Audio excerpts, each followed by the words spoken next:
Shit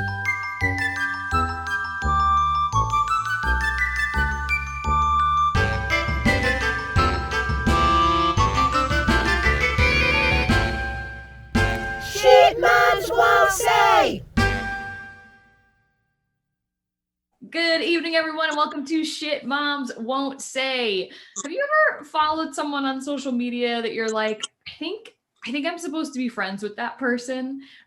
That's my guest tonight. She made a post a while ago that I was like, I feel you, girl. I feel you. I get it. And ever since then, I have been wanting to have her on the show.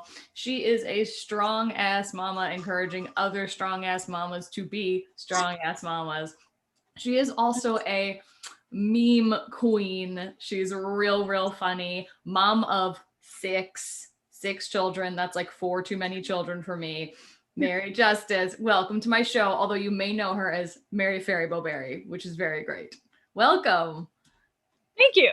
You're welcome. And I know this is like one of your first times doing something like this. Are you freaking out? A little bit, yeah.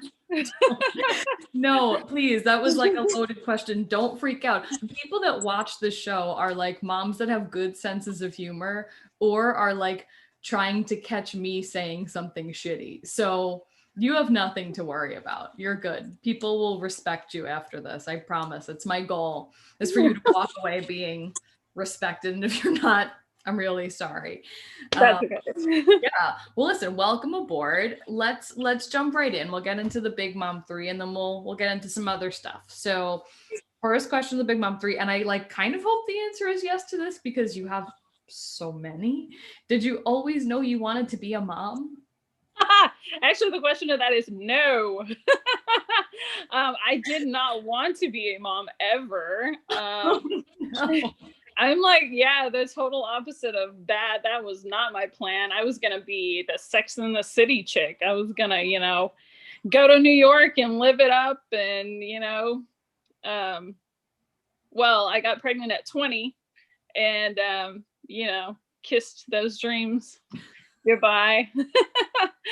So I've kind of been raising kids like ever since then. And I feel like I've been raising kids since I was a kid because at 20, like, what do you even really know? You don't. You know how to like drink.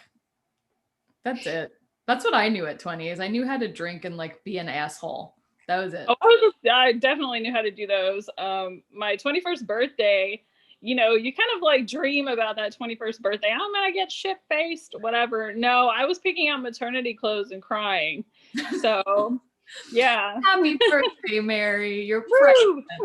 Oh my gosh. And for everybody out there, so you have 6 kids and they are like varying degree of ages. So what's the age range? So we do have 6 kids. We have a ginormous blended family. I married my husband. He's almost 10 years older than me. So I'm 34 and my oldest stepson is 21. So it's really crazy. We have 6 kids between us. Our youngest is 3. He's the only one we have together. So I have 2 older kids. I have a daughter who's 10, a son who's 13, a stepdaughter who's 15, stepson who's 18, and then the 21-year-old. So we have every single emotion, meltdown, range of whatever crap they're going through possible. Wow. All the time.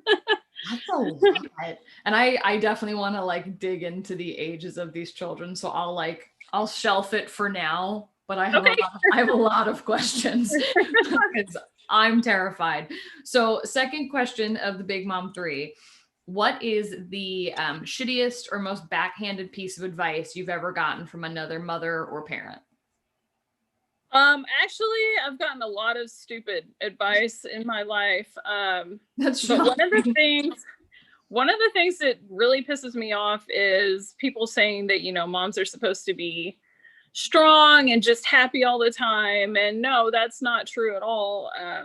We're allowed to feel and have emotions and fucking breakdowns. Like, Jesus Christ. I mean, it's like nonstop. And especially if you're a stay-at-home mom, which I do work and I have stayed at home completely too, but there is no break for stay-at-home moms. It's like going to work and never leaving. Like, you would just lose your shit. So if you're seriously going to tell someone that can't leave work that they're just going to smile and be like, oh, la-di-da, everything is great all the time. No, fuck that. No, it's hard. You need a break. That's like a really good way to put it. And I've actually never thought about it that way. So like I work full time. My wife is a doula, but she does like more of like the stay-at-home mommy stuff than I do. You're right. Like it's never over. Like I'm always like, well, now I work from home, so I'm always at work, but like it's a division, right? Like I have my job and then I have being a mom, and they all sort of come together. But when you're a stay-at-home mom, that shit's constant. That's your whole goddamn day. And night.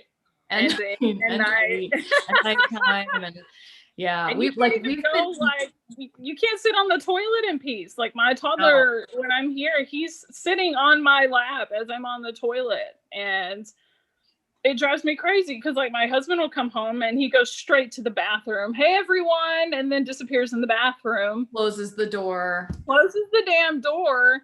And so now I've gotten where when my toddler wants it, I'll just go open the door.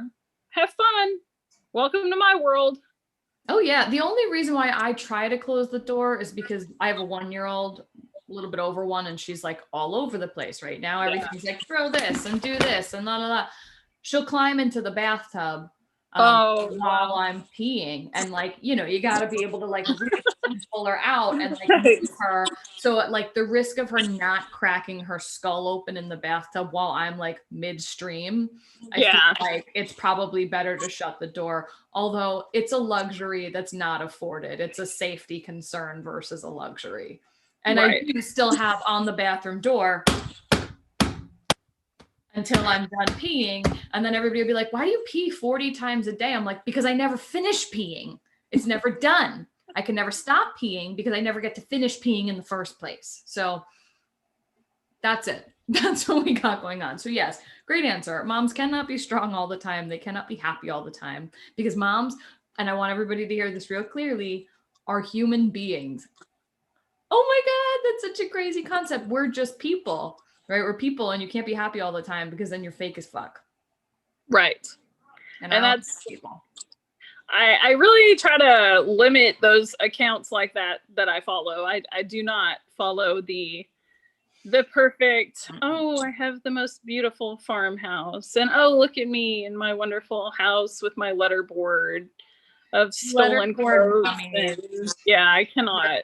And I don't want to shit all over them, right? Because they really do have a great thing going, and like, bless them. If that's what works for them, that's what works for them. We've tried to like do cute signs for holidays, and like my daughter has literally taken the board and been like, it's just not reality, right? Like we do not live a letterboard life. So watching that, it's entertainment, if nothing else, but I'm with you. It's not for me. Right. So third question of the Big Mom 3. What is a skill or superpower you had before becoming a mom that you think has really helped you as a mom? I'm a pretty patient person, honestly. I don't know if I would call it a skill or superpower. I can multitask. Do I do it well? No. I'm really scattered and forgetful, and I'm just like the most disorganized person on the planet. Type A people, I don't get them. Like, I mean, that's great. I envy you, but I'm so far opposite. It's horrible. So I don't really guess that's a skill, but I guess I can sort of take all the stuff that's thrown at me without like totally freaking out for a while. Well, that's good. I think that's a skill. I think that's total. So like, I am a total type A nut job. Like I've said before, like if you were to look at my desk right now, you'd be like, lock that girl up. She's crazy. Like my chapstick has a place. Like it's not.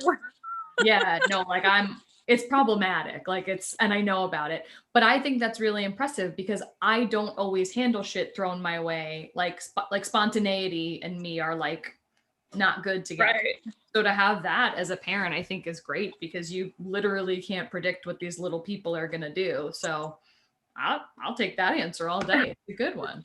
That's a good one. I like it. So let's chat about this. So, you know, and like I said to you before this, we don't need to get too heavy on the show, right? It's a fun show. We'll keep it light. But you and I both come from interesting backgrounds. We'll call it that. Interesting, and we'll both sort of fake faces like, do you see my childhood trauma like dripping from my ears? But I recently brought up this idea of me, like I've created it, right? It's an idea that exists. I put it on my Instagram out of curiosity, like what do people think? Because my wife and I talk about it a lot. People who parent, sort of in spite of their upbringing versus people who parent because of their upbringing. So for me, and I'm guessing it's the same for you, I parent very much in spite. Any decision I make, I'm like, would that have happened in my childhood? Yes, then I won't do it. So is that your style? Is that like how you've become a good parent, is just going the other way? Or do you find there's still some like crossover in between? Oh no, there's no crossover. None. This is so far opposite. My background was very dysfunctional, and not just dysfunctional, it was like really abusive. Yeah. So I always said, even as a kid, if I ever had kids, I would never be my mom, ever. And I am nothing like her. And I actually take like a lot of pride in the fact that I'm nothing like my mom. Yeah. So, and I was adopted when I was right before I turned 2 from Honduras, and brought to live in the States with my family. I was being replaced. I was replacing a child that had passed away a while back, and I guess I wasn't exactly the picture she had in mind. Gotcha. So I guess she took that out on me a lot, but I just think people should break the cycle. Like, I don't find that, that's not an excuse to me. Oh, well, I'm going to do this because it happened to me. No.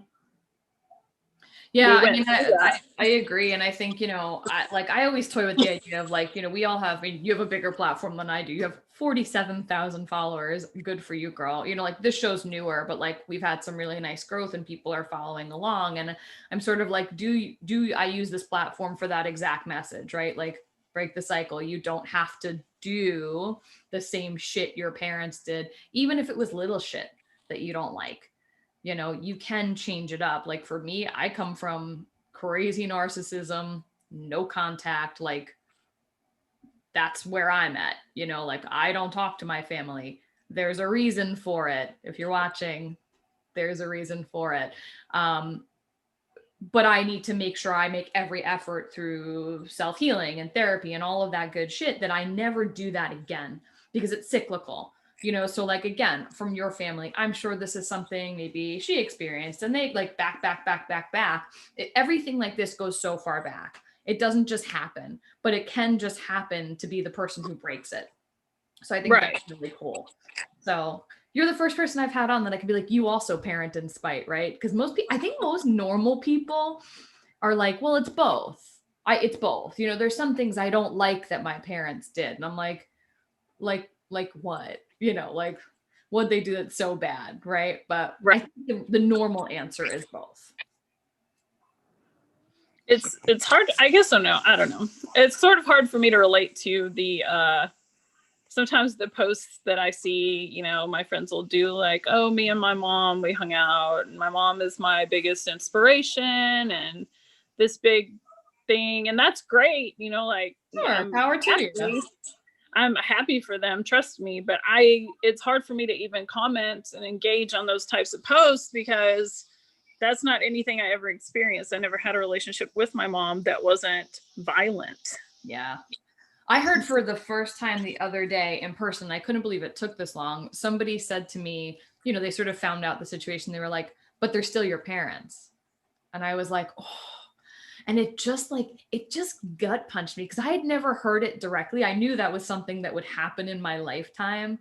And like, I ended up I'm part of a Facebook group. I'll never name them because we're all anonymous, right? But I put it out there. I was like, how do you guys respond to something like that? And the answer I got was, it was a chef's kiss. It really was. It was to look at this person in the face and say, I am so happy for you that you come from a place of privilege where you could never understand disconnection. I'm not that lucky. And I was like, oh, I love that. right? Mic drop. Because how are you going to respond to that? You can't. So I thought that was a really good answer.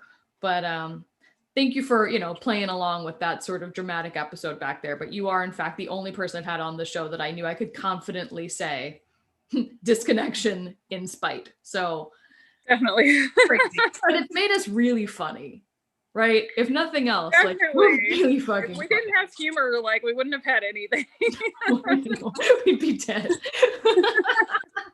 So yeah, no, it's made you a meme queen. It's made me some like weird talk show lesbian. I don't know. It's working for us, right? Like it's all working itself out. So let's get into something a little bit more fun here. So you have 6 kids.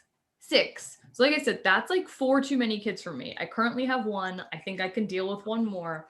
And then like we out. We're done. No more. Can't do it. I don't even know how to form the question, right? Like I just want to know, what is that like to have 6 kids in such an age range with an actual question in there of, do the older kids think, because you're sort of close in age, do they think you're cool, or are they like, ugh, about you? I don't think my oldest stepson thinks I'm that cool.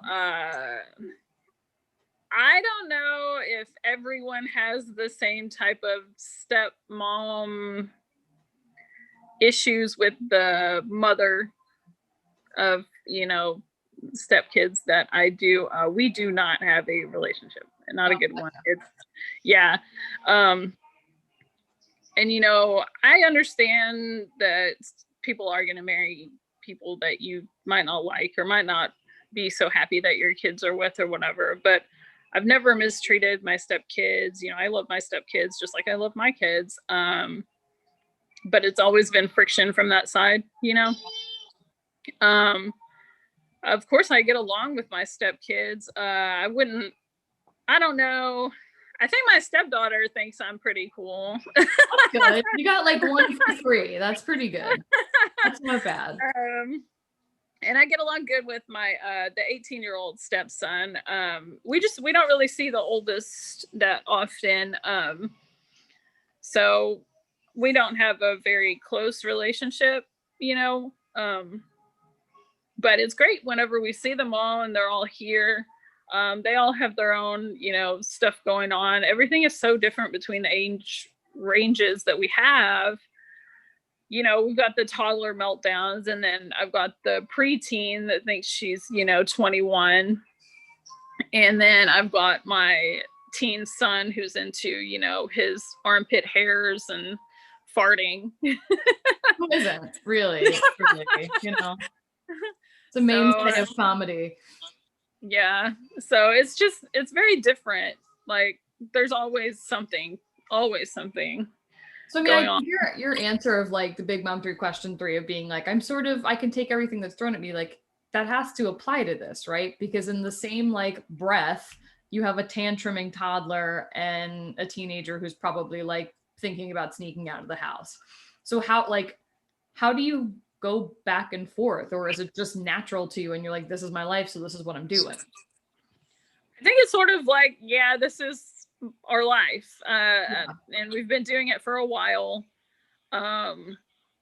You just kind of go with it, and honestly, I feel almost guilty in a way that we went and had another child so far away from the ages of the other kids. And he's special needs. He's on the spectrum. So his needs are completely, it's almost like most things are going to revolve around him. Yeah. So I feel bad about that in a lot of ways. Because where my kids might have been able to go to an event or go hang out with a friend or something, if, the little one is in the middle of some sort of sensory meltdown, we can't go. Like I have to say no sometimes. And that does bring on its own set of, guilt and stuff. Cause, like we were talking about our backgrounds, like I wasn't able to experience those normal social things, you know, that kids do. Like, I've never been to a sleepover in my entire life. We weren't allowed to really go to parties. My mom would freak out and think that, you know, I was going to hook up with a boy, even for like just normal birthday party invitations. So that wasn't allowed. Right. Yeah. Crazy. I want my kids to experience that stuff. And so when I have to say no, because, you know, Archer, our youngest, he needs a nap or he needs to do something, you know, then I do feel bad. And I know I can't say yes all the time, of course, but you want to, though. Yeah. You want to. I want them to experience that normal childhood as much as possible. I think just even being mindful of it, though, like without even realizing, they probably are. You know, like that you're so mindful of, like, I want you to have this great experience. I want you to do these fun things. Like, I would be surprised, like, if they were like, I'm not experiencing life. Oh, no. Of course, they, you know, they whine and complain and bitch about stuff, but they're really good kids. They're really good with their brother too. My oldest, my 13-year-old, he'll see the smallest one, you know, just having a meltdown, and he'll try to just hold him and hug him for a little bit and try to get him to calm down. So he's very patient, and cool. I think it's really taught them some good things about kids with special needs. And yeah, because that's something that they hadn't been around before or even knew anything about. And so it's really taught them to be very accepting of kids with different needs than theirs. I love that. That's awesome. That's great. So before we kind of start to wrap up, I want to talk about your social media presence, because you've sort of just like blown up. Like, you have over 40,000 followers. People like love the shit that you post.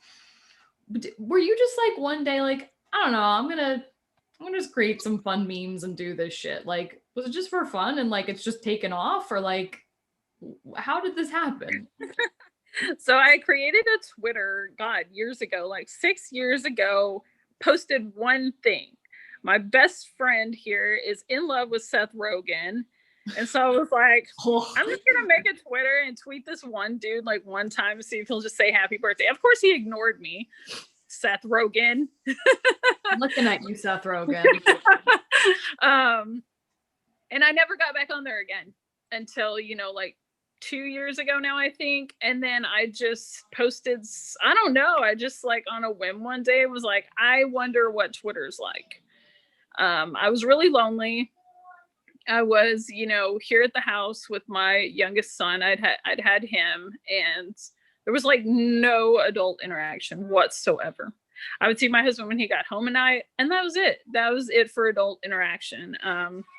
I was losing my shit, seriously. I had gotten pretty depressed, and I was just like, I'm just gonna see. And so I just started posting some stupid shit that my kids would do, or I thought, and I was shocked that I got one follower. I know. I'm still shocked. So I don't know. Twitter was really fun for me. And then I was like, hey, I wonder what Instagram is like. And so I started bringing my stuff from Twitter over to Instagram, and then started trying to do some memes here and there. And luckily I made friends with a lot of the really amazing moms. Incredible. From Instagram. Yeah. And they're very supportive, and they're hilarious and very real. And that's what I like. It's amazing. Like, and I've said it on here a couple of times, like, I was shocked by that. And like, every time I pick up a new follower, I'm like, me? Why?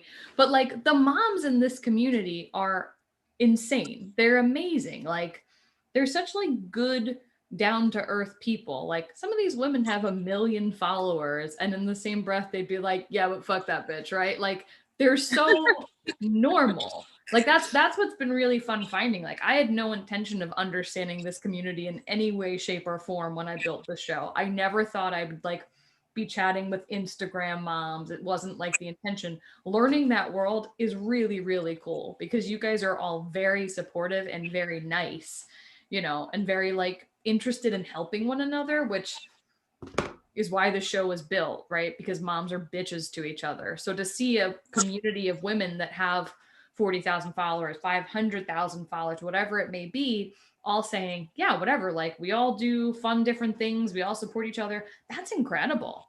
You know, like it's an incredible little subsect of society people don't know about. And I hope they figured that out. It's actually really hard for me to make mom friends in my real life. Yeah. I don't know. I'm sort of in the Bible Belt here. You're in Texas, right? Yes, you are sort of in like the thump Bible Belt. Yeah. So, you know, if you're not a part of that PTA and you're not going to their church functions and you're the foul mouthed mom, you know, and of course I've got my rap and I'm not playing baby shark crap in my car. It's a little different, you know. It's harder to make those mom friends, and coming online, you find like this huge network of women that are willing to support you, and they're non-judgmental, and that's just huge. You know, they're, hey, you know, you had a bad day. Well, I fucking did too, you know. Right, like, and it's not like comparing. It's not like mine was worse than yours. It's like, here's my bad day. What's your bad day? It's right. Cool. So what's next for, you know, Mary Fairy Bowberry? Like, where do you go from here? You do cool stuff. You do your secret Saturdays, but like, what's the goal now that we're at 40K plus followers? Like, people are interested in what you have to say. Well, Lord, I got on TikTok, so I'm trying my hand at that, and I figure out every day that I'm on TikTok that I'm too old for TikTok. So it's really hard for me there. You know, they've got kids, and I guess if you do like these weird facial things, you go viral. And then, like, you know, the people that are actually doing funny stuff have, like, you know, not that many followers. So maybe I need to work on my facial expressions. It's true. The stupidest shit like takes off on TikTok, but you could post comedy gold and people are like, I don't think it's that funny. I'm like, that's because you're 5. You wouldn't know comedy slapped you in the mouth. And also, I'm working on starting an actual website this year. Cool. So that's what's in the works for me. So I'm working on that. I just got my name secured and all that good stuff. So now I got to figure out computer stuff, which I'm so I don't know how. We've been building my website for like a month, and it was one of those that my friend was like, you could totally do it yourself. I can't do it myself, so I won't. If you go to my website right now, shitmomswon'tsay.com, it says our site, like our confidence, is being built, because I am waiting on a friend to help me out. I hear you. It's a lot of work, but when it gets up and running, it's going to be great. So people can visit. Will it be maryfairybowberry.com? Is that what it is? Yes. Love it. Love it. So excited about that. That's great. Okay, cool. Let's start to wrap it up here. So I have 2 more questions. I know your answer to one of them, and I like it a lot. So I know the answer to this one. So what is, as a mom, what's a product you cannot live without? Product, thing, whatever. My go-to product is gripe water. It's amazing. It's kept my sanity at night and in the day. Actually, my stomach was hurting really bad the other day and I had nothing to take, and I went and took some gripe water myself. Serious? Yeah, I did. And it really helped my stomach. And it doesn't taste bad either. It's kind of sweet, almost like a syrupy taste or something. I love it. I tasted it, but I didn't. Gripe water. You can do it for adults. I've tasted it just to know what I'm putting in my daughter. That sounds terrible. What my daughter's ingesting, but I didn't know you could take it as an adult. That's interesting. Well, I didn't either. It was sort of a, hey, well, my stomach really hurts. I might die today. Let me check this out. So, it was that or just lay there. So die. Yeah, we were supposed to go do something with the kids, and I was just rummaging through my medicine cabinet, and I'm a nurse, and so this sounds terrible, but all of my crap is expired. I've got, Rolaids from 2002. Well, I think if you're still buying Rolaids, they're probably sort of I feel like the market shifted in another way, and Rolaids are they're the Ricola of like acid reflux now. Right? So I get Maybe rid that's of why they Rolaids don't now. work. Yeah, I don't think they ever worked. I think that's like Rolaids' secret is they were like, we had a corner on this market for a while, and then other like more legitimate products came out. So yeah, I would throw out your 2002 throwback Rolaids. I would. Then maybe that's my goal for this year. Build a website, get rid of Rolaids. So you got Exactly. one, you secured your domain, check. I have a feeling those Rolaids still might be in your medicine cabinet, so uncheck. But I'll work on that. I'd throw them out. Okay, final question. What is something you wish you knew before becoming a mom that you know now? It's really hard. You know, I feel like I knew that things were going to be hard going into parenting, but I didn't understand how hard, and I didn't understand how consuming parenting is. It is nonstop. Like I really feel like, you know, I've lost a part of myself just because my whole identity became mom. Yeah. And so I really wanted to get away from that, I guess, in doing my own stuff. So, you know, it's been really nice kind of just being myself on my pages. You know, it's not all parenting humor. It is a lot of parenting humor, but it's not So all. you have a good mix. You do. Yeah. Because sometimes you're like, we get it. We're moms. Like say something funny about something else. So I think you have a good. Yeah. So it's that shit is hard, you know. And so just having the support of other moms that get it, and even people that aren't moms, you know, my two best friends, they don't have any kids. They don't have any kids. So, and those are my best friends in the world. So my two best friends don't have kids either. No kids. Exactly. So it's not just the moms, but they're so cool. They get it. If I can't come out, oh, you can't come out, well, we'll come to you. And so that's, you know, that's really cool. Of course, we haven't seen much of each other since this whole COVID thing has happened, which sucks. That whole thing. Wear your masks. Just do it. Just wear your masks. I don't know. Just like Kamala Harris would tell you, wear your mask. Exactly. Well, listen, it's been a treat and a half having you here. Thank you so much. I hope it wasn't too painful. I know you were nervous. I think you did. Oh no, it was great. I think you nailed it. So where can people find you before your site is up and running? Because then it's going to be maryfairyboberry.com. But where can they find you before then? Well, it's Mary Fairy Boberry on Twitter and Instagram, and also on TikTok. So I got lucky and got, you know, all the matching. I was a little concerned about that. But yeah, I'm here, there, and everywhere. Love it. So, thank you very much. Everyone go follow my new friend, Mary Justice. Thank you so much for being here. And thank you. Of course, keep on watching Shit Moms Won't Say, and we'll see you next week.